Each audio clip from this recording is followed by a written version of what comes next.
Hello everyone, welcome to Abhipedia. My name is Ankur Sharma. हम accounting कर रहे थे। अकाउंटिंग के अंदर हमने काफ़ी सारे टॉपिक्स जो हैं वो कवर कर लिए थे। आज जो हम टॉपिक करेंगे आपका वो करेंगे रेशो एनालिसिस। तो रेशो एनालिसिस जो है नॉर्मली जो इसका यूज़ करती है वो मैनेजमेंट करती है। तो हम ये भी बोलते हैं कि ये जो है मैनेजमेंट अकाउंटिंग के लिए सबसे इम्पॉर्टेंट होता है ये। तो हमारा मैनेजमेंट अकाउंटिंग का भी हम अलग से दूसरा आपका लेक्चर चल रहा है मैनेजमेंट अकाउंटिंग का भी। तो ये रेशोज जो हैं ये यूज़ मैनेजमेंट ही ज़्यादा करती है। लोअर लेवल जो होती है उसके लिए नहीं होता है, नहीं बना होता है ये रेशो एनालिसिस। ज़्यादातर जो higher level, management level, directorial level, CEO level जो होता है उसके लिए ये रेशो एनालिसिस जो है वो बहुत इंपॉर्टेंट होता है। अब ये रेशो एनालिसिस हमने करना है तो रेशो होता क्या है? Ratio is used for comparison, है ना। मैथ्स में आपने किया होगा। तो वैसे ही यहाँ पे भी मैनेजमेंट के लिए कुछ रेशोज, मैनेजमेंट अकाउंटिंग के अंदर कुछ रेशोज हम कैलकुलेट करते हैं और उन रेशोज की वजह से हम कंपैरिजन कर पाते हैं करंट पोजीशन में और जो पास्ट में पोजीशन रही है वो, चाहे वो फाइनेंशियल पोजीशन हो, चाहे वो हमारी प्रॉफिटेबिलिटी को लेके पोजीशन हो, चाहे वो हमारी एक्टिविटीज़ को लेके जो है वो आपकी परफॉर्मेंस हो, ठीक है। प्रॉफिटेबिलिटी को लेके, डेट को लेकर कि कितनी डेट है आपकी, कितनी इक्विटी है, उससे रिलेटेड भी हम रेशोज, तो वेरियस काइंड ऑफ रेशोज निकाले जाते हैं जिसमें मेजरली 4 टाइप ऑफ रेशोज होते हैं, जिसमें हम कह सकते हैं activity ratios, liquidity ratios, debt equity ratios और प्रॉफिटेबिलिटी रेशोज। ये 4 तरह के जो हैं हम रेशोज निकालते हैं इस रेशो एनालिसिस में। और इन रेशोज की हेल्प से मैनेजमेंट ये कंपेयर कर पाती है कि हम पिछले 3 साल में, 4 साल में, 5 साल में हम कहाँ से कहाँ पहुँच गए हैं, कौन सी चीज़ें हैं जो जिन पे हमें फोकस करना चाहिए, कौन सी चीज़ें हैं जो राइट नहीं हैं and we have to make them right, कौन सी चीज़ें हैं जो ऑलरेडी बेटर हो रही हैं। तो उसके अकॉर्डिंग फिर कंपनी जो है वो डिसाइड कर सकती है अपनी फ्यूचर पॉलिसीज़। तो मैनेजमेंट के लिए ये बहुत इम्पॉर्टेंट सोर्स ऑफ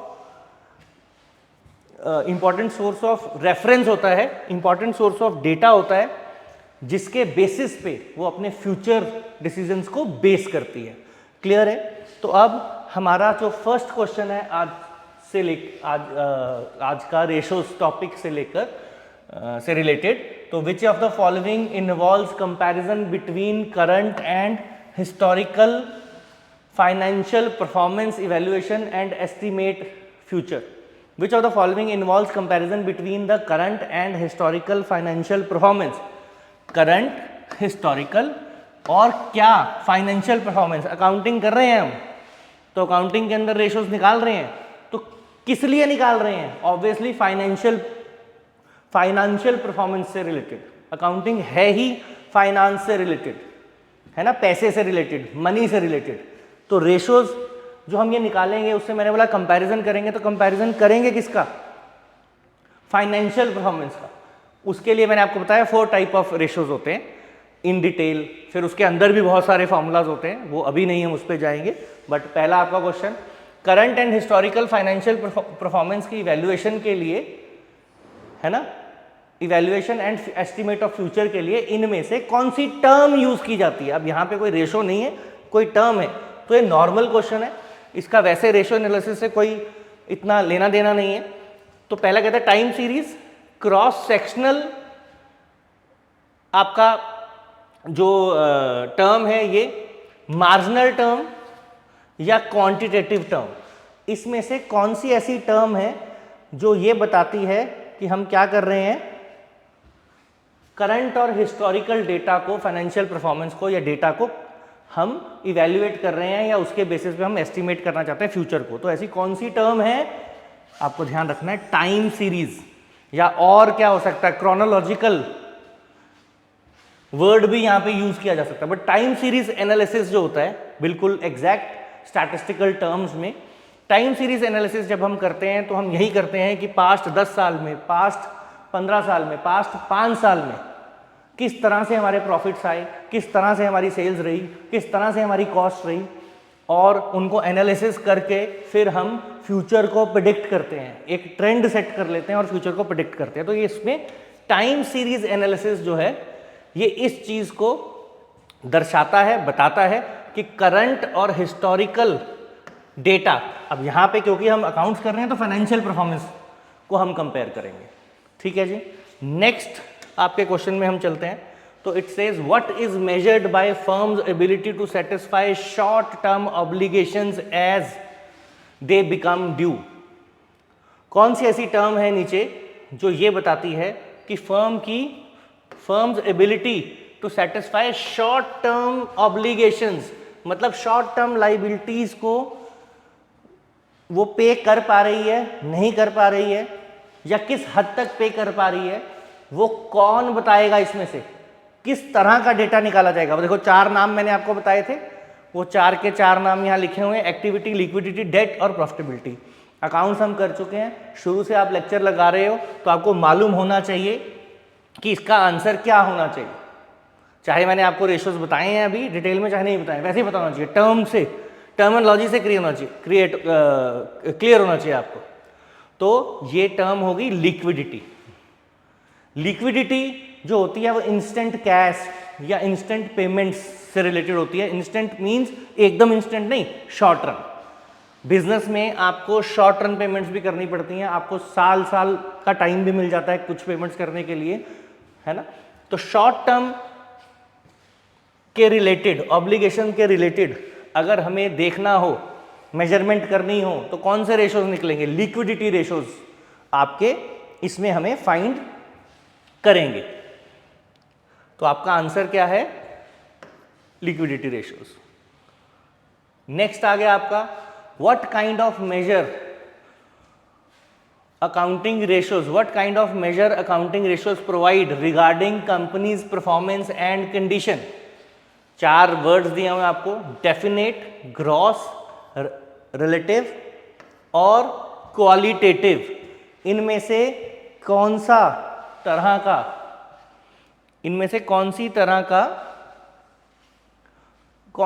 मतलब इनमें से चारों में से कौन सा ऑप्शन है जो ये बताता है कि what kind of measure of accounting provide a companies की परफॉर्मेंस और कंडीशन के बारे में इनमें से किस तरह की मेजर बताता है? ग्रॉस मेजर देता है, डेफिनेट मेजर देता है, रिलेटिव मेजर देता है, क्वालिटेटिव मेजर देता है, कौन सी मेजर देता है ये आपको बताना है। इजी है, बताओ फटाफट से। आप देखो, आपको समझना है रेशोज क्या है, कंपैरिजन कर रहे हैं किसके बीच में? 2 वेरिएबल्स के बीच में, चाहे टाइम पीरियड के बीच में, है ना। तो अकाउंटिंग रेशोज क्या है? कंपनी का परफॉर्मेंस और कंडीशन को मेजर करते हैं, है ना। और कैसे करते हैं? 2, कोई भी फाइनेंशियल वेरिएबल हम लेंगे, है ना, 2 भी हो सकते हैं, 3 को भी आपस में कंपेयर कर सकते हैं। फाइनेंशियल वैल्यूज हो सकती हैं, वेरिएबल्स हो सकते हैं, फाइनेंशियल डेटा हो सकता है, फाइनेंशियल स्टेटमेंट्स हो सकती हैं। किसी को भी हमने एनालाइज करना हो तो उसमें हम कर क्या रहे हैं? रिलेशन बना रहे हैं, रिलेशन बिटवीन द डेटाज, है ना। कंपैरिजन कैसे कर रहे हैं? रिलेशन बना करके कर रहे हैं, रिलेशनशिप सेटअप कर रहे हैं कि करंट एसेट का करंट लायबिलिटी से क्या रिलेशन है, इक्विटी का डेट के साथ क्या रिलेशन है। तो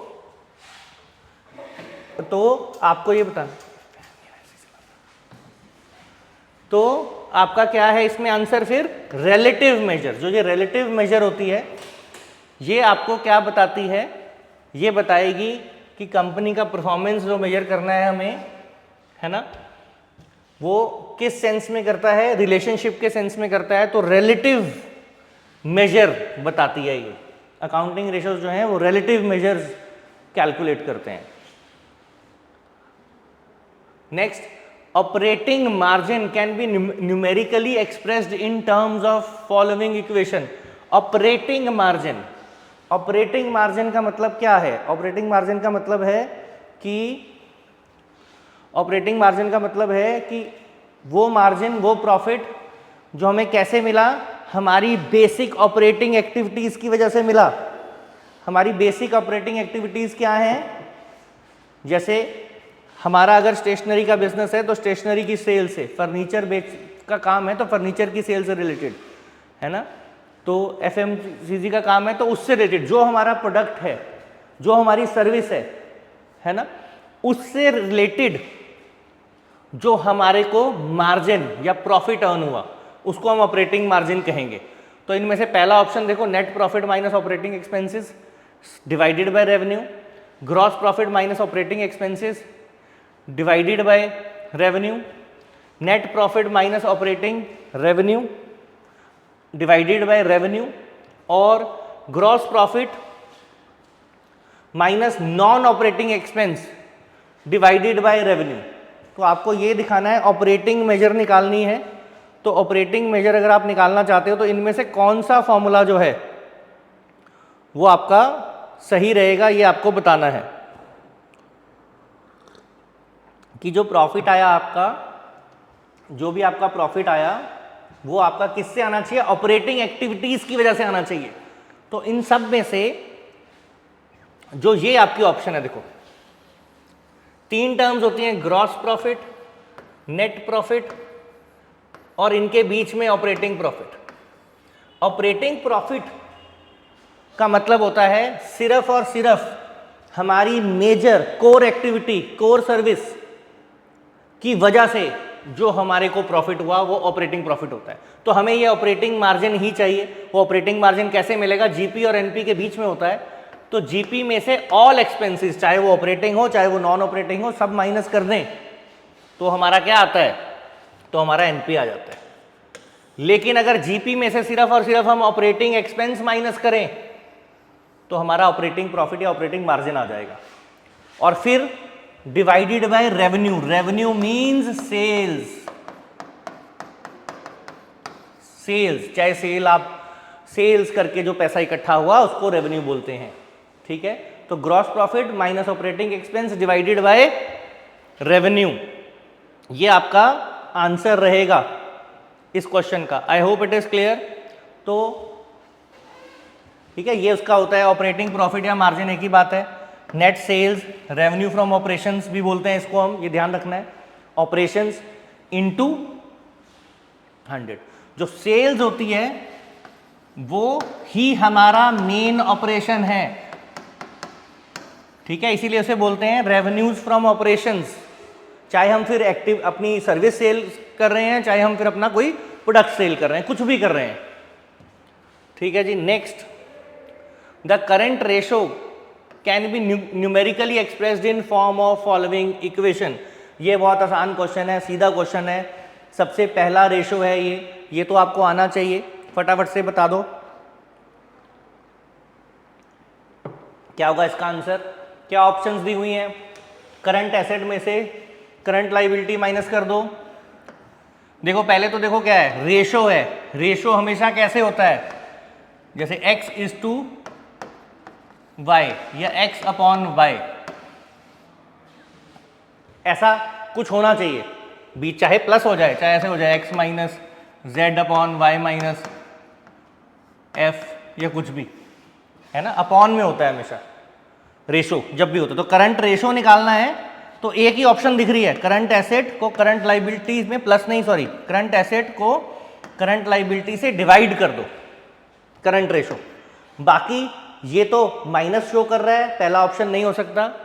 दूसरे में क्या शो कर रहा है, प्लस शो कर रहा है करंट एसेट, ये भी नहीं हो सकता। थर्ड में मल्टीप्लाई, तो ये भी नहीं हो सकता। सिर्फ और सिर्फ कौन सा ऑप्शन रहेगा, C, current assets divided by current liabilities. तो ये आपका जो है मेन आपका आंसर, जो आंसर है आपका वो ये है सी, ठीक है, क्लियर है। अब आ जाए नेक्स्ट क्वेश्चन पे। तो नेक्स्ट क्वेश्चन कहाँ गया, ये time series analysis is often used to. Time series analysis हम करते हैं तो उससे हम क्या निकालते हैं, बेसिकली किस लिए यूज करते हैं, उसका कहाँ पे यूजफुल होता है, ये पूछा है।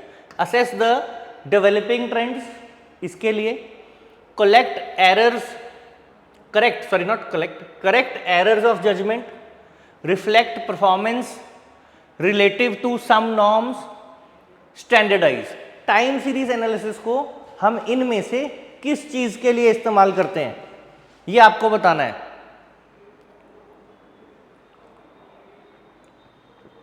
बताओ, देखते हैं कौन बताएगा फटाफट से। देखो, टाइम सीरीज एनालिसिस, अभी हमने शुरू में जो पहला क्वेश्चन हम कर रहे थे, शायद पहला ही था, जिसमें दो पहले था टाइम सीरीज, उसका आंसर था। तो मैंने क्या बोला था, टाइम सीरीज में क्या करते हैं, पास्ट के बेसिस पे हम एक ट्रेंड निकाल लेते हैं। What is the trend, whether we are going up, whether we are stable, unstable, कुछ भी एक ट्रेंड निकल जाता है जो आज तक का हमारा परफॉर्मेंस है उसके हिसाब से, और उस ट्रेंड के बेसिस पे ही हम फिर फ्यूचर की प्रेडिक्शंस कर सकते हैं, अगले 5 साल की, अगले 7 साल की, अपने 8 साल की। तो असेस डेवलपिंग ट्रेंड्स, पास्ट के बेसिस पे हम देखते हैं हमारे प्रॉफिट्स कैसे जा रहे हैं, बढ़ रहे हैं, कम हो रहे हैं, फ्लक्चुएट हो रहे हैं, नीचे जा रहे हैं, लॉस हो रहा है, कुछ भी। पास्ट 5 ईयर्स 10 ईयर्स का ले लेते हैं हम, डिपेंडिंग अपॉन हमें कैसा एनालिसिस करना है, और फिर ट्रेंड बन जाता है। जब वो ट्रेंड बन जाता है, उस ट्रेंड के अकॉर्डिंग फिर आप फ्यूचर की प्रेडिक्शन कर सकते हो, 3 साल, 4 साल, 5 साल, इवन 10 साल की भी एक बेंचमार्क सा बना सकते हो। और उस बेंचमार्क के बेसिस पे देन वी कैन सी कि हम we can base our all the activities, हमारी प्रोडक्शन भी उस बेंचमार्क के अकॉर्डिंग चलेगी कि रफली इतनी की सेल हमारी, जैसे सेल का ही ट्रेंड लगा रहे हैं हम कि सेल हमारी बढ़ रही है, कम हो रही है, तो सारे फैक्टर्स को कंसिडर करके वो ट्रेंड बन जाएगा, और फ्यूचर की सेल के हमारे टारगेट सेट हो जाएंगे अगले 3 साल के, 4 साल के, 5 साल के। तो क्या मेन काम है इसका, ये ना तो ये, ना तो ये, ना तो ये। Next, from the following data calculate liquid ratio. Liquid ratio है, कैलकुलेशन इसकी कर सकते हैं हम, चीजें दी हुई हैं। अब कैलकुलेशन के लिए फॉर्मूला मालूम होना चाहिए। अगर फॉर्मूला मालूम है आपको, वेरी इजी, सबसे बेसिक सिंपल रेशो होता है, ठीक है। और तो फिर थोड़े इक्विटी, डेट इक्विटी वगैरह जब हम चले जाते हैं, थोड़ा कॉम्प्लेक्स हो जाता है उसमें सिस्टम, लेकिन ये तो बड़ा बेसिक रेशो होता है, ठीक है। लिक्विड रेशो, करंट रेशो का फॉर्मूला देखो हमने किया था ना अभी। करंट रेशो क्या होता है, current ratio current asset divided by current liability. अब यहां पे लिक्विड रेशो निकालना है, तो लिक्विड रेशो के लिए लिक्विड एसेट चाहिए होते हैं। और लिक्विड एसेट कैसे आते हैं मालूम है हमें क्या, किस किस को मालूम है बताओ जरा। लिक्विड एसेट क्या होते हैं, जो इंस्टेंटली कन्वर्ट हो जाते हैं कैश में, या known as liquid asset. Cash की आपको जरूरत है तो आप इन लिक्विड एसेट से जल्दी से अटेन कर सकते हो, है ना। और फिर करंट एसेट और लिक्विड एसेट में एक डिफरेंस होता है कि करंट एसेट के अंदर स्टॉक नहीं लेते हैं, प्रीपेड एक्सपेंसेस भी नहीं लेते हैं। ये दो चीजें जो है करंट एसेट्स में हम इंक्लूड नहीं करते।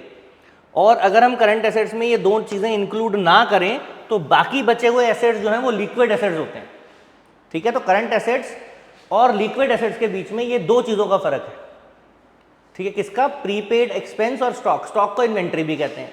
तो अब हम देखें करंट लायबिलिटी। अब पहले तो देखो हमें फॉर्मूला करते हैं, तो करंट रेशो का फॉर्मूला था। अगर लिक्विड रेशो का की बात करें तो ये होगा liquid assets upon current liability. तो करंट लायबिलिटी तो क्वेश्चन में सीधी दी हुई है 20,000। लिक्विड एसेट नहीं दिए, मैंने आपको बता दिया कि लिक्विड एसेट कैसे आते हैं। तो लिक्विड एसेट्स आप निकाल लो, है ना। निकालेंगे कैसे निकालेंगे, 50,000 में से जो आपके करंट एसेट है इसमें से 13,000 एक आप माइनस कर दो, 1,000 जो है वो, ये दोनों टर्म्स माइनस होगी, inventory mean stock, prepaid expense minus कर दो, तो आपका बन गया 36,000 डिवाइडेड बाय 20,000। और इसको आप करेंगे तो 1.8:1 आपका ये आंसर आ जाएगा। तो ये आपका आंसर है। आई होप कैलकुलेशन, ये सबसे बेसिक रेशो है, तो 1.8:1, ठीक है। ये नहीं कर देना ऑप्शन, गलत हो जाएगा। तो ध्यान से रेशो में ध्यान भी रखना है। और क्वेश्चन में ऐसा भी कर सकते हैं, आपको पूछ ले व्हाट इज CL/LA, अब अगर ऐसे पूछ लेते क्वेश्चन में, क्वेश्चन को ध्यान से रीड करना है, अगर बोलते CA/LA, वैसे तो होता है LA लिक्विड एसिड और करंट एसिड, लेकिन अगर ऐसे पूछ लेते फिर ये आंसर C होता, लेकिन अभी C नहीं है। ठीक है, I hope it is clear. ठीक है जी, तो नेक्स्ट क्वेश्चन पे चलते हैं आज के। Interest coverage ratio can be numerically expressed in form of following equation, in form of following equation. तो अब देखो, इसका फॉर्मूला अगर मालूम है आपको तो आप इसको कर पाओगे, थोड़ा बहुत आइडिया भी है फॉर्मूले का तो भी आप इसको कर पाओगे। अगर नहीं मालूम है तो कोई बात नहीं, मैं अभी बताऊंगा, आपको जो है आइडिया लग जाएगा, और फ्यूचर के लिए आप फिर इससे रिलेटेड अगर क्वेश्चन आएगा तो आप कर पाएंगे। तो पहला कहता है gross profit over interest on debt, total debt, interest on long term debts divided by net profit before interest and tax, फिर net profit after interest divided by interest on long term debt, net profit before interest and tax divided by interest on long term. तो इनमें से जो है आपको ढूंढना है कि सही आंसर आपका क्या है चारों ऑप्शंस में से। तो इसके लिए फॉर्मूला तो मालूम होना चाहिए, और ये भी मालूम होना चाहिए इंटरेस्ट कवरेज रेशो बताता क्या है। इंटरेस्ट रेशो कवरेज रेशो ये बताता है कि जो हमने प्रॉफिट कमाया, अब एग्जैक्टली कौन सा प्रॉफिट कमाया वो मैं बताता हूँ। जो प्रॉफिट हमने कमाया क्या वो इतना सफिशेंट है, क्या वो इतना है कि हम अपनी इंटरेस्ट की पेमेंट्स कर पाएँ। हमने देखो बिजनेस करेंगे, लोन लेना पड़ता है। अब जो लोन लेना पड़ता है वो फ्री में तो कोई देगा नहीं, ऑब्वियसली इंटरेस्ट पे देगा। तो इंटरेस्ट कवरेज रेशो से हम ये निकालते हैं कि जो प्रॉफिट है हमारा क्या वो इतना है कि हम इंटरेस्ट की पेमेंट्स कर पाएँ। ये बताता है हमारा कि इंटरेस्ट के जितने भी एक्सपेंसेस हैं, लॉन्ग टर्म डेट्स, जितनी भी हमारी लॉन्ग टर्म लोन डेट्स हैं उनके ऊपर जो इंटरेस्ट देना है क्या वो उसको कवर कर रहा है, क्या इतना प्रॉफिट है हमने कमाया है। तो उसके हिसाब से फॉर्मूला देखो क्या बनेगा। Net profit before interest and tax देखना है। देखो नेट प्रॉफिट जब हम निकालते हैं उसमें सारे expenses almost operating non operating सारे एक्सपेंसेस माइनस करते हैं तो आपका नेट प्रॉफिट आता है, सारे एक्सपेंसेस माइनस करते हैं तो। ठीक है, अब नेट प्रॉफिट में से क्या करना है, नेट प्रॉफिट में से फर्दर तीन चीजें जो हैं वो माइनस की जाती हैं। सबसे पहले इंटरेस्ट,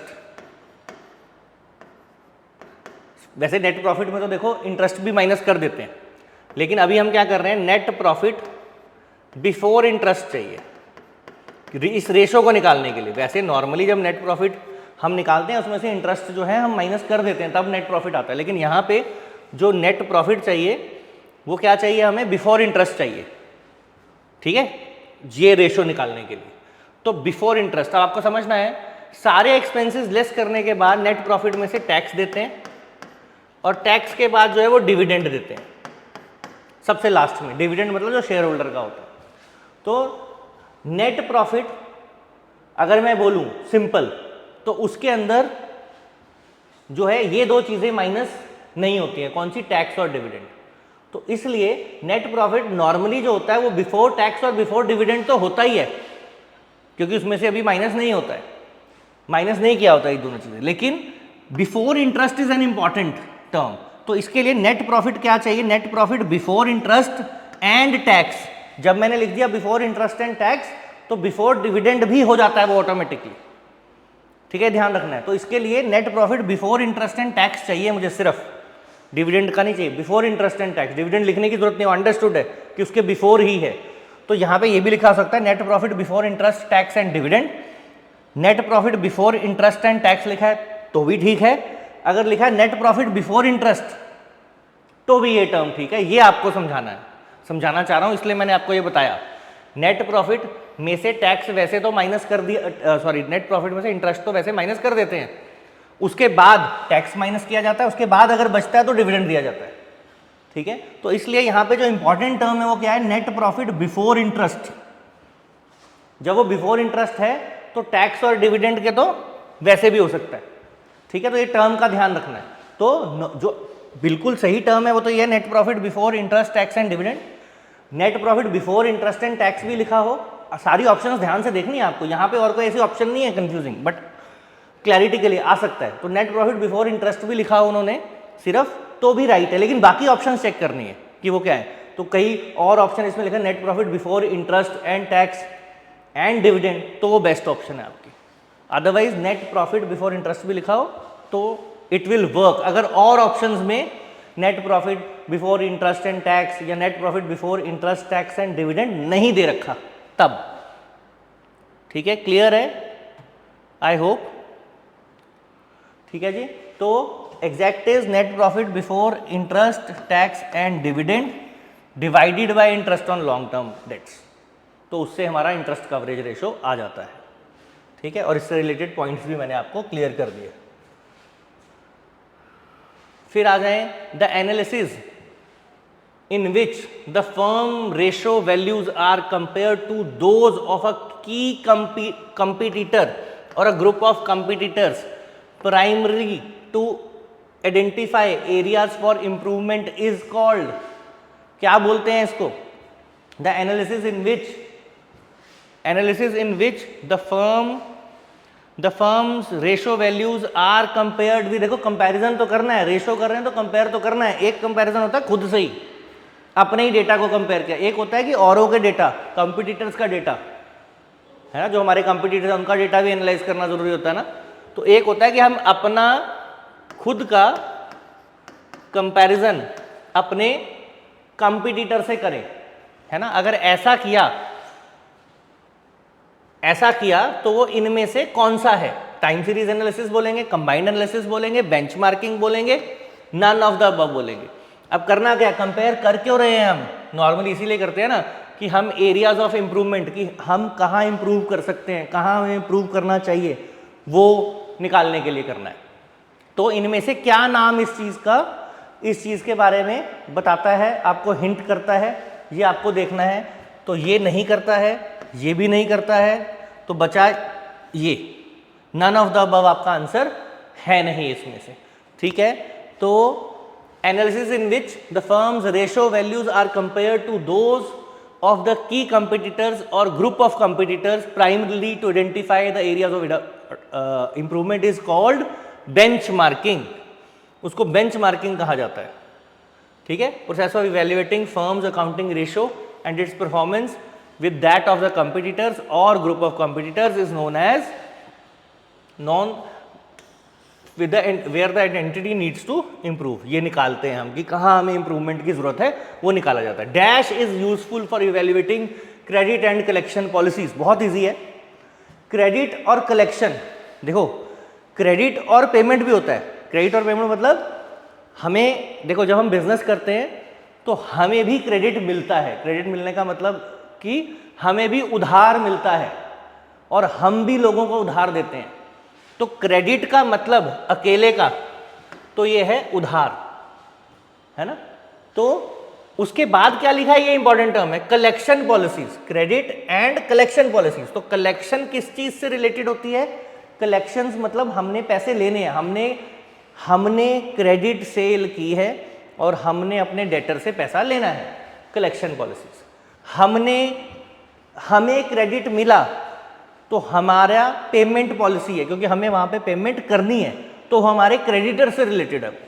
तो पहले तो ये देखना क्रेडिट है और कलेक्शन पॉलिसीज है। नीचे में से अब ये इनमें से average payment period, current ratio, average collection period, average inventory ratio, इनमें से कौन सी चीज यूजफुल है ये डिसाइड करने में, इनको इवैल्यूएट करने में, क्रेडिट एंड कलेक्शन पॉलिसीज। तो एवरेज